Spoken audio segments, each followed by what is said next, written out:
pero... De lo que pasa en Venezuela. La noche, 39 minutos. Pasan las horas y se siguen conociendo detalles de qué fue lo que pasó esa madrugada del 3 de enero, en el momento en el que Estados Unidos ataca Caracas, ataca Fuerte Tiuna y termina llevándose a Nicolás Maduro y a Delcy Rodríguez. Los sacan de territorio venezolano, terminan haciendo una especie de escala en Guantánamo y luego son enviados a Nueva York, en donde en este momento están detenidos en uno de los centros carcelarios más espeluznantes. Sí, señora, se cumplen hoy justamente 23 de enero, 20 días de ese momento en que Estados Unidos capturó en Caracas a Nicolás Maduro.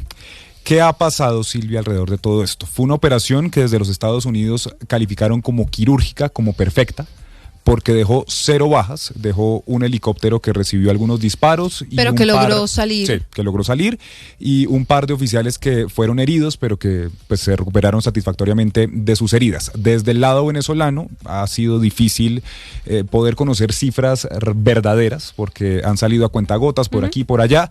Lo que se ha conocido es que al menos 32 oficiales cubanos murieron, esto porque el régimen de Cuba publicó un comunicado, y luego se ha hablado de aproximadamente unas 100 personas que habrían muerto, esto según cifras que ha entregado tanto Diosdado Cabello como el fiscal del régimen, Tarek William Saab. Pero hay detalles que ya empiezan a tomar cada vez más relevancia, incluso que no salen de versiones de fuentes anónimas, que es un poco lo que ha venido pasando desde que empezó el despliegue militar, donde se hablaba de negociaciones de un lado, del otro, de la participación de los hermanos Rodríguez, de Delcy y de Jorge Rodríguez, en la salida y en la caída de Nicolás Maduro. Esto que les vamos a contar a esta hora en Recap Blue ya tiene un sustento, y es un video, una reunión que encabeza Delcy Rodríguez y que se da unos días después de la salida de Nicolás Maduro. ¿Qué pasa? Hay 2 detalles que son importantes, Lucas, y de los que usted nos va a hablar en un par de segundos. El primero de ellos es que los agentes de las fuerzas estadounidenses que se llevaron a Nicolás Maduro y a Cilia Flores les dijeron a los miembros cercanos a estos 2, los integrantes del régimen, que Nicolás Maduro y Cilia Flores habían muerto.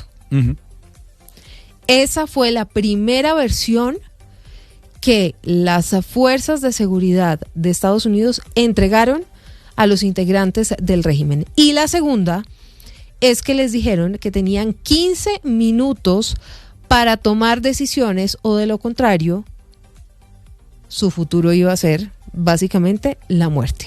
Sí, señora. Si quiere, empecemos a ordenar esta historia. Esto lo publica en la mañana de hoy el diario británico The Guardian, recogiendo, Silvia, también un audio que fue encontrado en su momento por el medio venezolano La Hora de Venezuela. ¿Un audio de qué? De una reunión que se filtró, que se lleva a cabo en Caracas el 10 de enero de 2026. Es decir, si usted hace cuentas, 7 días después, una semana después de la captura de Nicolás Maduro por parte de las fuerzas de los Estados Unidos. Esta reunión es presidida en su momento por Freddy Ñáñez, quien era presidente venezolana de televisión y quien era en ese momento, porque ha habido cambios en el gabinete, el ministro de Comunicación. Estuvo más de 6 años en este cargo, y en ese momento de esta reunión todavía estaba ejerciendo como ministro de Comunicación. Hoy Delcy Rodríguez hizo cambios y lo nombró ministro para el ecosocialismo, es decir, el ministro para el medio ambiente. Pero entonces, si nos vamos a ese 10 de enero, están en esta reunión, Silvia, donde están participando varios influenciadores, varias personas cercanas al régimen, y hablan durante aproximadamente 1 hora y media, un poco más, y al terminar la reunión, justo antes de terminar, Freddy Ñáñez habla por teléfono y pone en altavoz a Delcy Rodríguez, quien finalmente da un mensaje cercano a los 6-7 minutos. Lo que vamos a escuchar a continuación, entonces, Silvia, es ese momento en el que Freddy Ñáñez, en medio de esta reunión, que como le digo, se filtró, es una videollamada, pone en altavoz a Delcy Rodríguez, quien pues cuenta todo lo que usted estaba narrando. Si le parece, escuchemos ese momento, ese 10 de enero, esta reunión del régimen allí en Venezuela. Para esta coyuntura, por supuesto, estoy hablando de la presidenta encargada, compañera, jefa Delcy Rodríguez. La escuchamos, presidenta. Gracias, Freddy. Un saludo a todos, a todas. Me duele, tengo que decirle, siempre tengo el corazón como amarrado, tener que asumir responsabilidades en esta coyuntura y en estas horas tan complejas y peligrosas para nuestra República. Yo quiero agradecer todo el apoyo que ustedes han venido dando. Nunca imaginamos una situación similar. Incluso en los escenarios que nos habíamos planteado que podría darse un ataque, nunca imaginamos que cruzarían esa línea no roja, púrpura, de atacar la capital, que vio nacer a nuestro padre libertador Simón Bolívar, de atacar y bombardear una ciudad de un país suramericano. Eso no está en nuestra historia. Y no lo digo con absoluto conocimiento, aunque esperábamos que ellos se atreviesen a atacar, nunca pensamos que sería de esta naturaleza tan salvaje y criminal, en una confrontación además tan desigual. Hay que reconocerlo, estamos enfrentando una potencia nuclear. No la enfrentamos con miedo, para que ustedes lo sepan. Las amenazas vinieron desde el primer minuto que ellos secuestraron al presidente. Nos dieron a Diosdado, a Jorge y a mí 15 minutos para responder, si no nos iban a matar. Y frente a la información que nos habían dicho que los habían asesinado, no que estaban secuestrados, nosotros dijimos, estamos listos a correr la misma suerte. Y se lo digo, esa afirmación la mantenemos al día de hoy, porque las amenazas son permanentes, los chantajes son permanentes, y nosotros tenemos que ir con paciencia y prudencia estratégica, con objetivos muy claros, hermanos y hermanas, objetivos claros. El primero de ellos es preservar la paz de la República. El segundo, nosotros tenemos que rescatar a nuestros rehenes. Alguien nos dijo, bueno, lo van a estar permanentemente chantajeando con el presidente y la primera combatiente. Y nosotros dijimos, ellos se declaran en combate allá y nosotros en combate acá. Pero eso no quiere decir que no somos cautelosos en cada paso que damos pensando en ellos. Cada paso que avanzamos o cada estrategia, nosotros la damos pensando en ellos. Y el tercer punto es preservar el poder político, porque la revolución bolivariana, si no está en el poder político, bueno, imagínense ustedes el destino de este país, el destino de este pueblo, de los más vulnerables, de los que durante décadas fueron excluidos del puntofijismo, puedan verse retorcidos en esta historia y traicionados. Así 8:47 PM. Se conoce entonces este audio que les estamos contando y mostrando a esta hora en Recap Blue y que fue adquirido por el colectivo periodístico local La Hora de Venezuela, que ha tenido que sobrevivir también a la persecución del régimen durante mucho tiempo. Lucas, varios temas para resaltar. El primero de ellos entonces es que reconoce Delcy Rodríguez que Estados Unidos les dijo, no solamente a ella y a su hermano Jorge Rodríguez, sino también a Diosdado Cabello, que tenían 15 minutos para decidir si accedían a las exigencias de Washington o de lo contrario los iban a matar. Uh-huh. Dice también que nunca se imaginaron que Estados Unidos pasara esa línea roja púrpura. Habla de que se enfrentaron a una potencia nuclear. Sí. Literalmente. Y por el otro lado, también entonces, como les contábamos hace algunos minutos, dice que en un momento, en medio de toda la situación muy confusa que se había registrado y antes de que el mundo conociera, primero, de la captura de Nicolás Maduro y de Cilia Flores, y segundo, de esa foto que fue la fe de vida que Delcy Rodríguez en un primer pronunciamiento pidió en esa madrugada del 3 de febrero. Antes de todo eso, la versión desde el régimen venezolano es que los militares norteamericanos les dijeron que Nicolás Maduro y Cilia Flores estaban muertos. Y eso confirmaría, Silvia, el porqué el primer pronunciamiento que hace Delcy Rodríguez esa madrugada por teléfono es justamente esa fe de vida, esa prueba de vida, pidiendo esa foto que se conoció finalmente unas horas después, un par de horas después, por parte del presidente Donald Sabe que Trump. Esto es como de película, en realidad. Esto, cuando uno conoce y cuando pasa el tiempo y conoce cada vez más detalles, uno ni siquiera se alcanza a imaginar todo lo que pasó en esas horas. Claro. Donald Trump se sienta en esa Situation Room que le adaptaron en Mar-a-Lago. Improvisada en Mar-a-Lago. Porque digamos que ese salón es un salón que está en la Casa Blanca y es donde los presidentes de Estados Unidos han tomado las decisiones más importantes que han marcado no solamente la historia de ese país, sino la del planeta.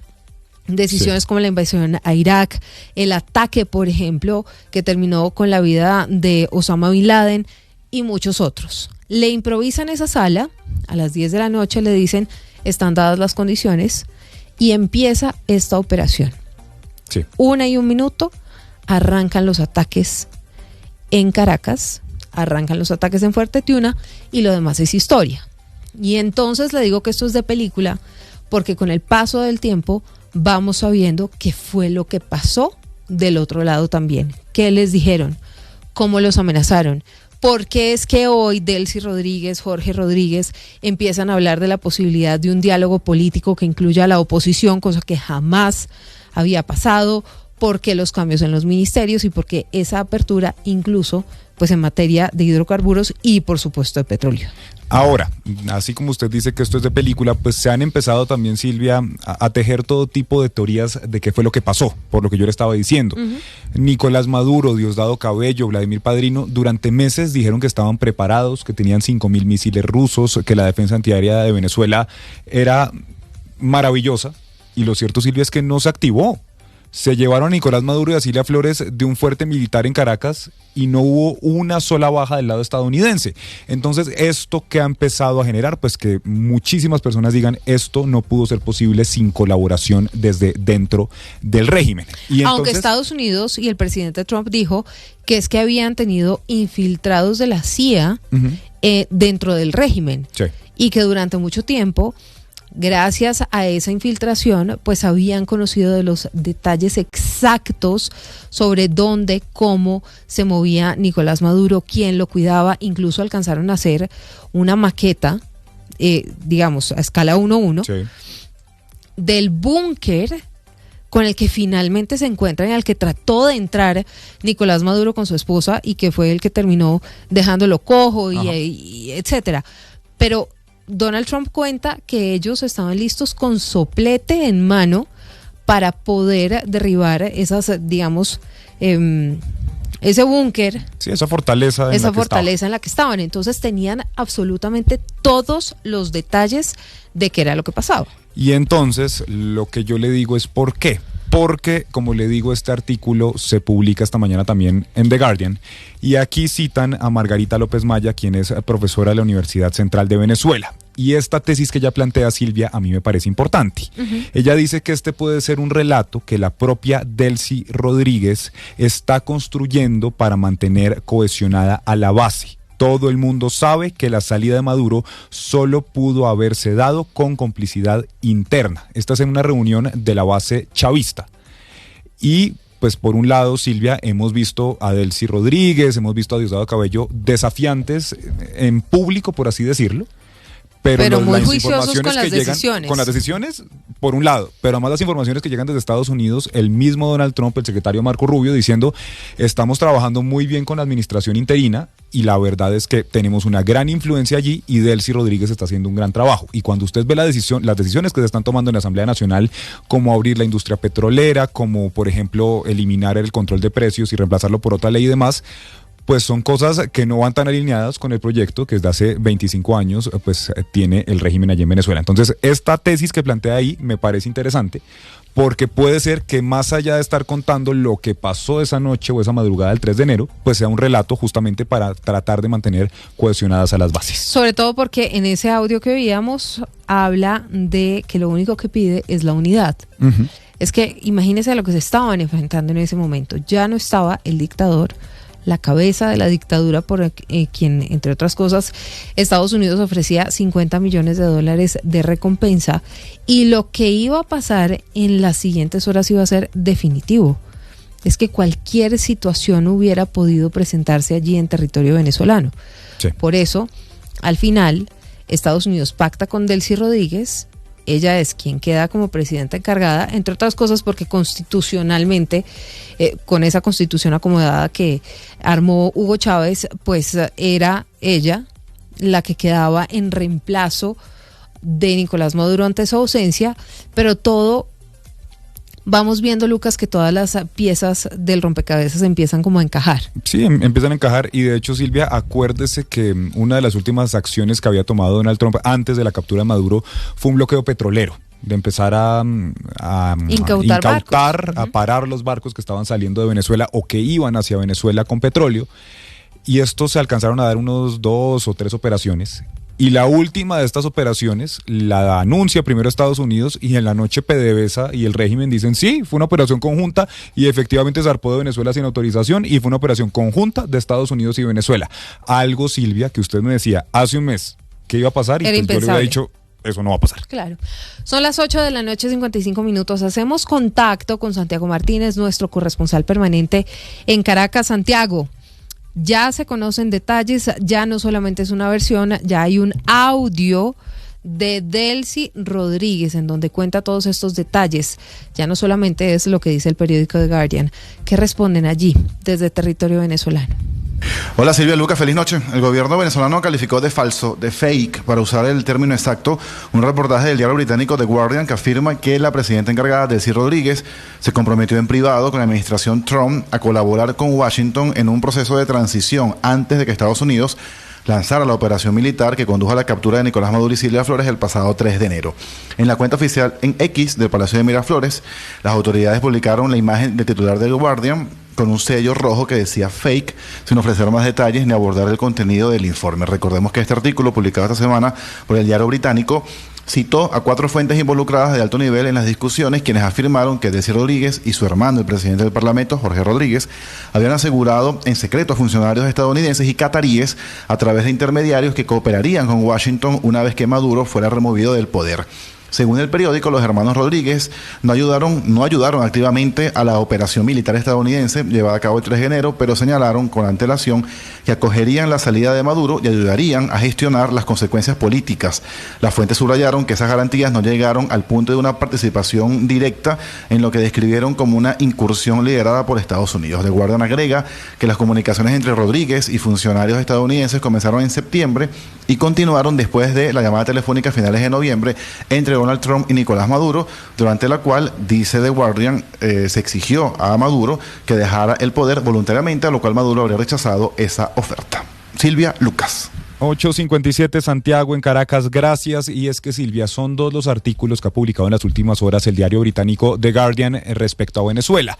El primero, el que ya estábamos comentando aquí, el de este audio filtrado de esa reunión del 10 de enero, pero otro donde justamente detalla y sostiene el artículo que desde el año pasado había acuerdos entre Delcy Rodríguez, quien hoy está al frente del Ejecutivo, y Estados Unidos para que ella asumiera el poder en Venezuela después de la salida de Nicolás Maduro. Este es el artículo que Santiago ya nos decía, desde el régimen pues lo están negando. Sí. Ahora, cuando el río suena, piedras lleva. Pero lleva. Lo que le digo es que una cosa es una versión de prensa donde hay fuentes cercanas al proceso, fuentes de la Casa Blanca, fuentes de aquí, fuentes de allá, pero es que aquí ya lo que existe es un audio. Pero si le parece, conectémonos hasta ahora con Teresita Aya, nuestra analista internacional. Buenas noches. En el recap de hoy seguimos hablando de Venezuela, y es que ahora la vicepresidenta encargada, Delcy Rodríguez, se le filtró información que dice que ella desde antes del 3 de enero, cuando cayó el presidente Maduro, ya había mandado el mensaje a los Estados Unidos y sobre todo al presidente Trump diciendo que estaba dispuesta a cooperar con ellos si llegara a caer Maduro. En ese sentido, todos sabemos que el 3 de enero la caída de Maduro fue una sorpresa anunciada. Esto puede sonar a contradicción. Una sorpresa anunciada no es sorpresa. Anunciada porque venía durante todo el año 2025 preparándose por parte del gobierno de Estados Unidos y el presidente Trump la caída de Maduro. Desde el momento en que lo declaran líder de un cartel narcoterrorista como el Cartel de los Soles, ofrecen recompensa, bombardean las lanchas, todo eso apuntaba a la caída de Maduro. Es decir, había un anuncio diciendo esto no nos gusta. Pero una sorpresa, y la sorpresa, más que la caída, fue que sus colaboradores más cercanos, como Delcy Rodríguez y su hermano Jorge, presidente de la Asamblea Nacional, estuvieran en contacto con Estados Unidos y hubieran decidido cooperar con ellos después de la caída de Maduro. Una sorpresa anunciada, los cambios en Venezuela. Y es que los Maduro, que fueron formados fuera de Venezuela, hablan varios idiomas, reconocieron en ese anuncio del 2025 la probabilidad de que Maduro realmente se fuera de Venezuela y reconocieran también las tácticas del presidente Trump, escalar para negociar, escalar un problema hasta que no haya otra solución que negociar. ¿Y negociar cómo? Favorablemente a Trump. Reconocieron que ese era el camino y que eso era lo que estaba pasando y le mandaron mensajes a través de los cataríes y de otros mediadores cercanos de que ellos estaban dispuestos a cooperar. Supuestamente fue un proceso algo engorroso y largo porque tenían que ganarse la confianza de Estados Unidos, pero aparentemente lo lograron y apenas cayó Maduro lo ratificaron, como cooperando con ellos en el tema que más le interesaba al presidente Trump, el petróleo. En ese sentido, esta cooperación es extraña, pero tiene una lógica de si uno entiende a qué jugó el presidente Trump durante el 2025, cómo lo leyeron los Rodríguez y cómo mandaron los mensajes. Ahora, termino diciéndoles que todo esto de cooperar con Estados Unidos, si bien fue una sorpresa, no quiere decir, y en eso ellos han sido claros, y es que aquí se tejen muchas versiones en Venezuela, no quieren decir que ellos hayan estado detrás del golpe por el que cayó Maduro. Eso es otra historia y todavía nadie la ha demostrado y no se sabe quién estuvo realmente detrás en Venezuela de la caída